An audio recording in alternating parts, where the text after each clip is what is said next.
नमस्कार दोस्तों, मैं आज आपको मन की शक्तियाँ और कई प्रकार की शक्तियों के बारे में भगवत गीता के अनुसार बताने वाला हूँ और भगवत गीता के आधार पर ही बात करने वाला हूँ। आजकल एक नया ट्रेंड चला है कि लूसी फिल्म में ये दिखाया गया कि दिमाग की 100% शक्तियों का इस्तेमाल करने से वो पर्वत उठा सकता है, वो क्या कर सकता है, वो गायब हो सकता है, टेलीपोर्टेशन कर सकता है, कुछ भी कर सकता है, कुछ भी कर सकता है। प्रश्न ये है कि आज तक किसने किया है ऐसा?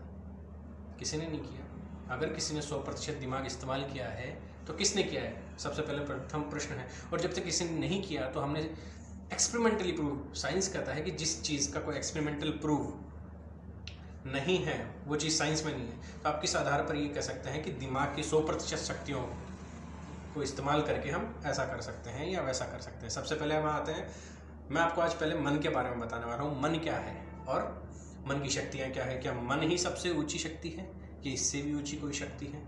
तो सबसे प्रथम चरण में हम बात करेंगे कि सबसे पहले क्या होता है जब साधक योग में प्रवेश करता है। योग कितने प्रकार के होते हैं? 3 प्रकार के होते हैं। 3 प्रकार के कौन कौन से होते हैं? भक्ति योग, ज्ञान योग, कर्म योग। ये तीनों योग श्री कृष्ण ने गीता में बता रखे हैं। भक्ति योग में सब कुछ भगवान का है, मैं भी भगवान का हूँ, सब कुछ भगवान का है, संसार भी भगवान का, सब कुछ भगवान का है। ये भक्ति योग हो गया, ठीक है। सब कुछ भगवान का मानकर ही काम करना। कर्मयोग में क्या है? सब कुछ संसार का है, मेरा कुछ नहीं है, सब कुछ संसार का है और इस संसार के लिए कर्म करना होता है। ज्ञान योग में क्या होता है कि जो मनुष्य है वो अपने विवेक का आदर करना शुरू हो जाता है। विवेक क्या होता है? पेशेंस, यानी कि जो हम समझ रहे हैं, हमारी जो बुद्धि है उसको हम आदर देना शुरू कर देते हैं। देखिए, मैं यहाँ बोल रहा हूँ बुद्धियाँ, मैं मन नहीं बोल रहा हूँ, मैं बोल रहा हूँ बुद्धि को आदर देना शुरू करते हैं। जैसे कि आदर का अर्थ है अपने विवेक को। हमारा विवेक क्या है कि मैं आत्मा हूँ, मैं स्वरूप हूँ, मैं स्वरूप में स्थित हूँ। तो इस चीज़ को धीरे धीरे ज्ञान योग में समझा जाता है, विज्ञान के अनुसार ज्ञान योग में आगे बढ़ाया जाता है और अंत में स्वरूप की प्राप्ति की जाती है। जो कर्मयोग में प्राप्ति होती है वहीं ज्ञान योग में प्राप्ति होती है। ज्ञान योग में किसकी प्राप्ति होती है? स्वरूप की प्राप्ति होती है। स्वरूप क्या है? अनंत परमात्मा, अनंत परमात्मा, अनंत ज्योति। भगवत गीता के अनुसार भक्ति योग में किसकी प्राप्ति होती है? भगवान की प्राप्ति होती है। हालांकि इसमें कोई भेद नहीं है कि भगवान वो है और ये अनंत ज्योति कोई और है। ये सिर्फ योग के अनुसार बांटा गया है ताकि समझने में आसानी हो सके। भक्ति योग में भगवान मिलते हैं, ज्ञान योग में अनंत ज्योति के प्रकाश में जो अव्यक्त परमात्मा उसमें प्रवेश होता है। हालांकि सबसे उच्च जो योग बताया गया है वो भक्ति योग बताया गया है और सबसे अच्छा भी यही बताया गया है। अब मैं बात करता हूँ मन की शक्तियों के बारे में। तो सबसे पहले श्री कृष्ण कहते हैं कि इस मन को स्थिर करना है। मन को स्थिर करने के लिए आपको क्या करना पड़ता है? योग करना पड़ता है।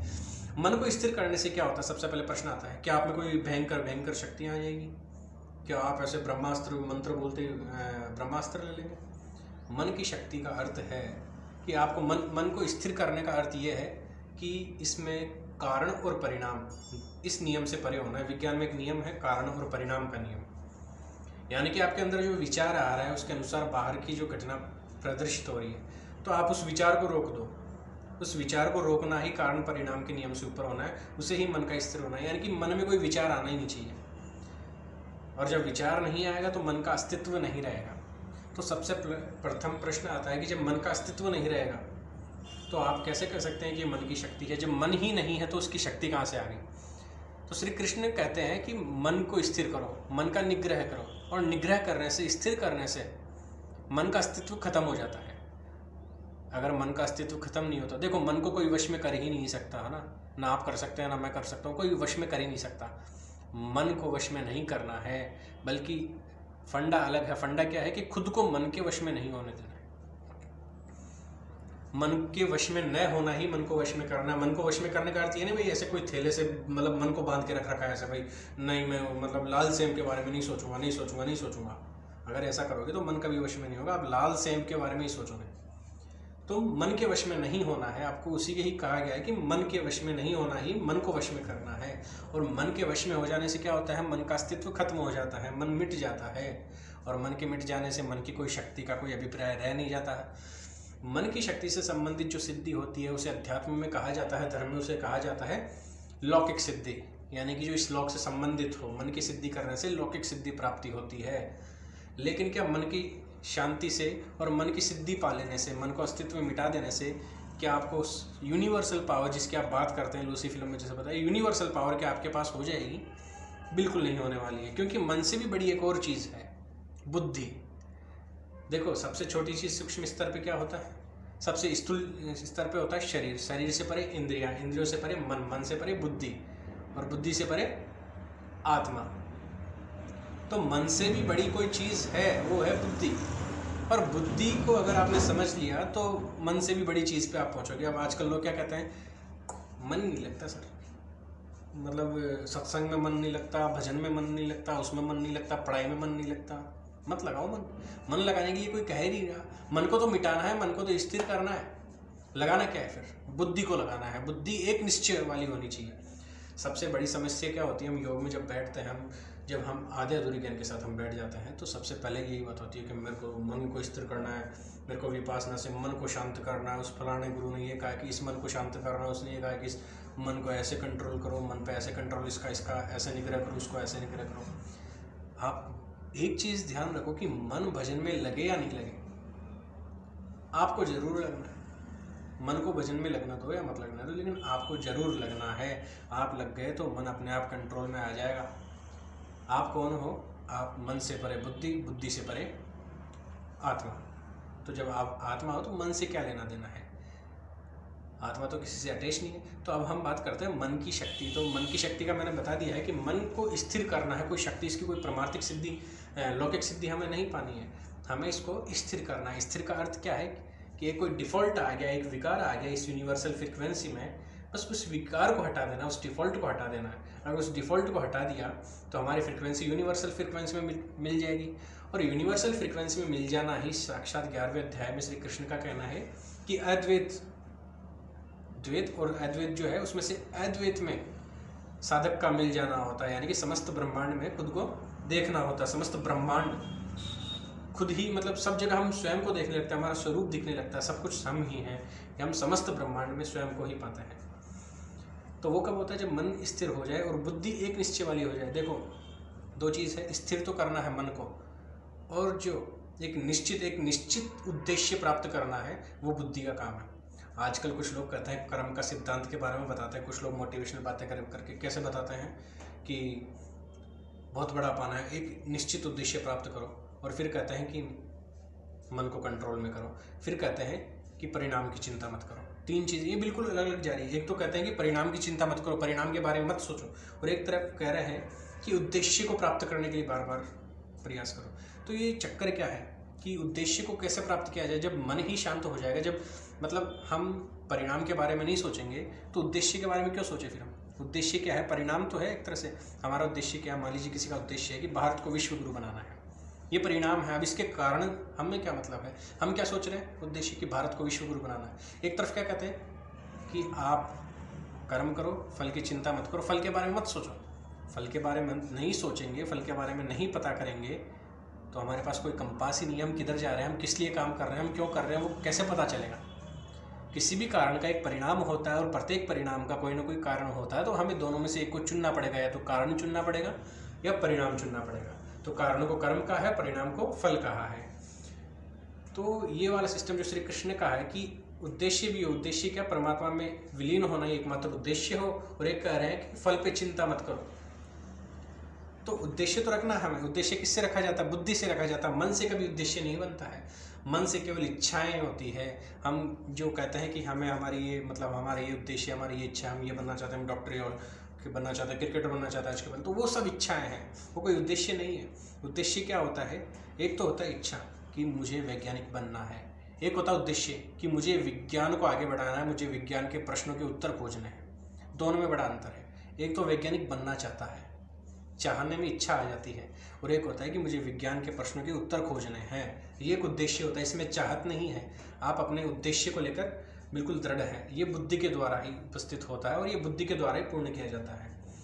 तो प्रश्न आता है कि जब बुद्धि के द्वारा उद्देश्य की पूर्ति होती है तो मन का क्या काम? तो सबसे पहले क्या करना है? बुद्धि से एक निश्चयात्मक उद्देश्य निश्चित करें। एक उद्देश्य पर अपनी बुद्धि को एक निश्चय वाली बनाए, यानी कि दूसरा निश्चय उसमें नहीं होना चाहिए, एक ही निश्चय होना चाहिए, एक ही उद्देश्य होना चाहिए।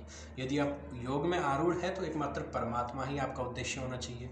आप किसी संसारिक चीज़ में किसी अच्छे उद्देश्य, किसी अच्छे लक्ष्य के बारे में सोच रहे हैं, तो उसमें आप एक निश्चय वाले होने चाहिए, दूसरा निश्चय नहीं आना चाहिए। अगर दूसरा निश्चय आ गया तो अनिश्चितता का सिद्धांत भी विज्ञान में माना जाता है, जो कहता है कि कुछ भी परफेक्ट नहीं है, और जब कुछ भी परफेक्ट नहीं है, अनिश्चितता आ जाती है, तो आप सफल होना तो बिल्कुल दूर की बात है आपके लिए। तो मेरा कहने का मतलब है बुद्धि से निश्चय किया जाता है। मन की कोई शक्ति का इसमें कोई रोल नहीं है। मन की शक्ति क्या है? मन की शक्ति कुछ नहीं है। जब मन का अस्तित्व नहीं है तो उसकी शक्ति भी नहीं है। मन तो एक डिफ़ॉल्ट है जो एक यूनिवर्सल फ्रिक्वेंसी में हुआ है, और वो मन जब बंद हो जाता है, यानी कि वो डिफ़ॉल्ट हटा दिया जाता है। वो किसके द्वारा हटाया जाता है? प्राणायाम, योग, विज्ञान, इनके द्वारा जब वो डिफ़ॉल्ट खत्म कर दिया जाता है, वो विकार खत्म कर दिया जाता है, वो अपूर्णता खत्म कर दी जाती है, तो मन अस्तित्वहीन हो जाता है। यानी कि मन रहता ही नहीं। मन नहीं रहता तो विचार नहीं रहता, विचार नहीं रहता तो भाव नहीं रहता, भाव नहीं रहता तो संस्कार नहीं रहता, संस्कार नहीं रहता तो व्यक्तित्व नहीं रहता, व्यक्तित्व नहीं रहता तो कर्म नहीं रहता, कर्म नहीं रहता तो चरित्र नहीं रहता, चरित्र नहीं रहता और कर्म नहीं रहता तो कोई घटना घटित नहीं होती। बिना कर्म की कोई घटना नहीं घटित होती, और जब कोई घटना ही घटित नहीं होती तो सब कुछ स्थिर हो जाता है। और वो सब कुछ स्थिर होना ही, सब कुछ स्थिर होना ही सब कुछ से परे जाना है। सब कुछ स्थिर होना ही सब कुछ से परे जाना है। तो सबसे बड़ी वाली चीज़ क्या है? आपको मन को स्थिर करना है। मन के स्थिर होने से कर्म पे प्रभाव पड़ेगा। कर्म के प्रभाव यानी कि कर्म का खत्म होना ही क्या है? सब कुछ स्थिर हो जाना है। कर्म क्या है? ए मोशन ऑफ एनर्जी। कर्म, हम कोई घटना घटित करते हैं उसके लिए कर्म की आवश्यकता होती है। और कर्म क्या है? एक प्रकार से एनर्जी का रोल है, एनर्जी प्ले है, ये ऊर्जा का मतलब खेल है ये कर्म करना। मैं इस चीज़ को यहाँ से यहाँ रख देता हूँ, ठीक है? ये क्या किया मैंने? कर्म किया, यहाँ से यहाँ रखा। यहाँ से यहाँ लाने में ऊर्जा के कई रोल हुए। कोई काइनेटिक एनर्जी से पोटेंशियल एनर्जी में बदला, पोटेंशियल एनर्जी हीट एनर्जी, जो भी एयर रेसिस्टेंस से जो एनर्जी लॉस हुई, कई प्रकार की ऊर्जाएं खेल रही। लेकिन जब कर्म नहीं रहेगा, कर्म रहने का ये मतलब नहीं भाई मैं हाथ बांध के बैठ जाऊँ सारे दिन में कोई कर्म नहीं करूँ। कर्म का अर्थ है सोना जागना, सब कुछ कर्म में आ रहा है। प्रकृति की जो 3 गुण है वो सोना जागना सब कुछ कर्म में व्यतीत हो रहा है। लेकिन जब आप मन को स्थिर कर देते हैं तो मन को स्थिर करने से आपके विचार नहीं रहते, विचार नहीं रहने से भाव नहीं रहेंगे, भाव नहीं रहने से संस्कार नहीं रहेंगे, संस्कार नहीं रहने से चरित्र नहीं रहेगा, चरित्र नहीं रहने से व्यक्तित्व नहीं रहेगा, व्यक्तित्व के नहीं रहने से कर्म नहीं रहेंगे, और कर्म के नहीं रहने से कोई घटना घटित नहीं होगी। कोई घटना घटित नहीं होना तो ये संसार रुक जाएगा क्या? सोचने वाली बात है। क्या संसार रुक जाएगा? अगर हम कर्म नहीं करेंगे तो क्या संसार रुक जाएगा? नहीं, बिल्कुल नहीं रुकेगा। संसार तो वैसा का वैसा ही चलता रहेगा।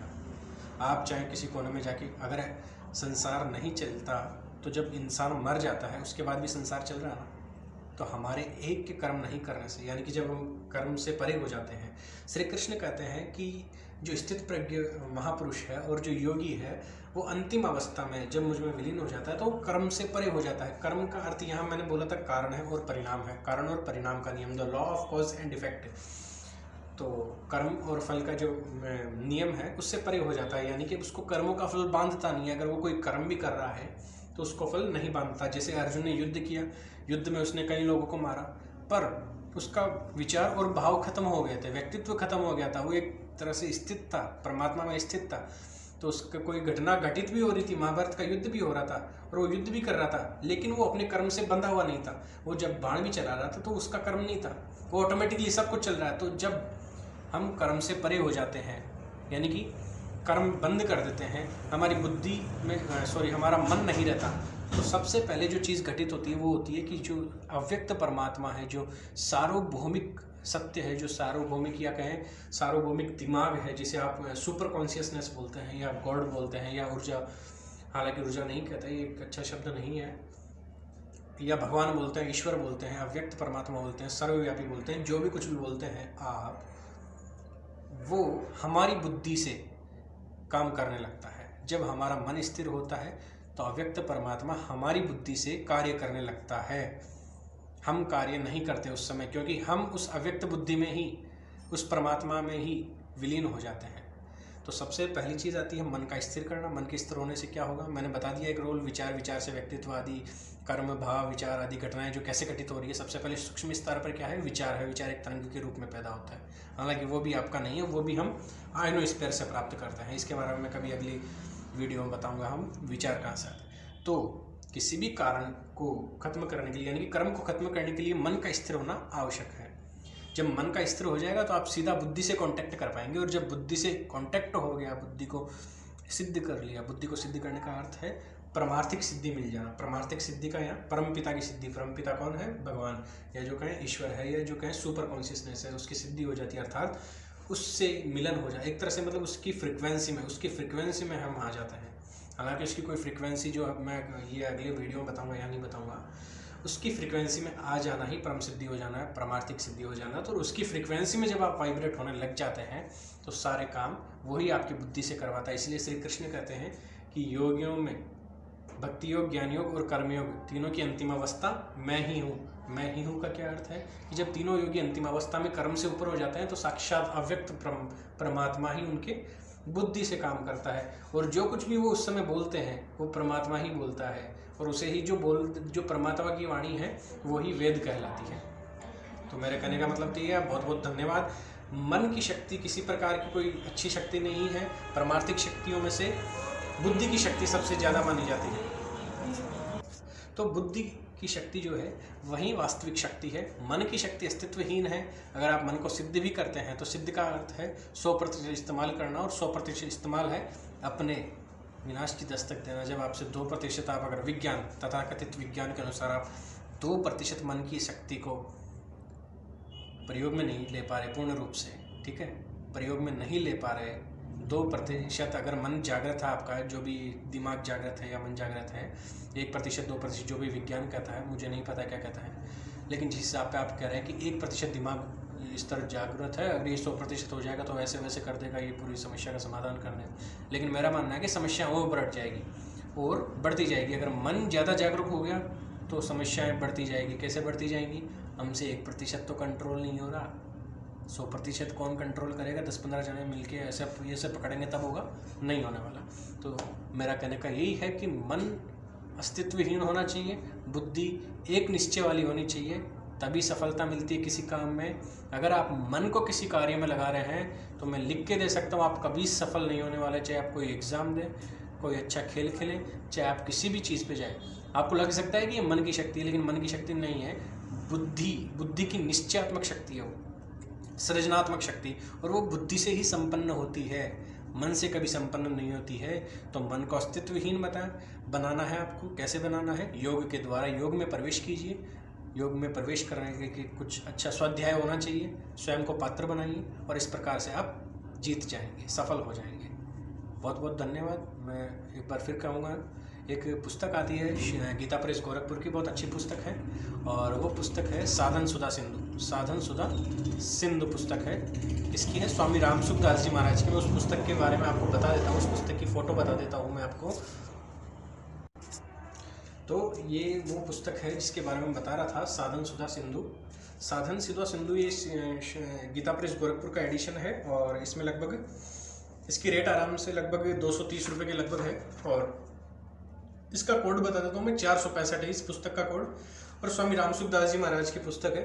इसको एक बार जरूर पढ़ें। इसमें आपके साधक उपयोगी योग में कैसे प्रवेश किया जाता है, और कैसे किस प्रकार से हम अध्यात्म में आगे बढ़ सकते हैं, धर्म को कैसे समझ सकते हैं, सब कुछ समझ में आ रहा है। इसमें 43 पुस्तकों का संग्रह किया हुआ है, इसलिए कोई समस्या वाली बात नहीं है। ये एक पुस्तक ही काफ़ी है आपको हमारे इतिहास, हमारे धर्म, हमारे अध्यात्म, हमारे सनातन धर्म तक पहुंचने के लिए पुस्तक काफ़ी है। गीता प्रेस गोरखपुर की मैं एक बार फिर से आपको पूरी दिखा देता हूँ। ये उल्टा आ रहा है इसमें, आप मतलब उल्टा आ रहा है, थोड़ा उल्टा दिख रहा है वैसे। तो ये पुस्तक आप खरीद सकते हैं, 465 कोड लिखा हुआ है यहाँ। बहुत बहुत धन्यवाद आपका। और इसी के साथ मैं अगले वीडियो में मिलता हूँ। अगले वीडियो में हम बात करेंगे आत्मा के विज्ञान की और सृष्टि की उत्पत्ति के विज्ञान की। तो तब तक के लिए बहुत बहुत धन्यवाद। और ज़रूर एक बार कमेंट में मुझे बताएं कि आप कहाँ तक इस वीडियो को समझ पाए, ताकि मैं और भी अपनी भाषा को सरल कर सकूं। वीडियो को कहाँ तक समझ पाए और वीडियो में आपको जो कुछ भी सीखा, एक बार मुझे संक्षिप्त में पता लग जाए कि आपने कहाँ तक जाना है और क्या क्या आपने सच में जाना है, तो उसके अनुसार ही मैं अगला वीडियो बनाऊँ। इसलिए आपका बहुत बहुत धन्यवाद।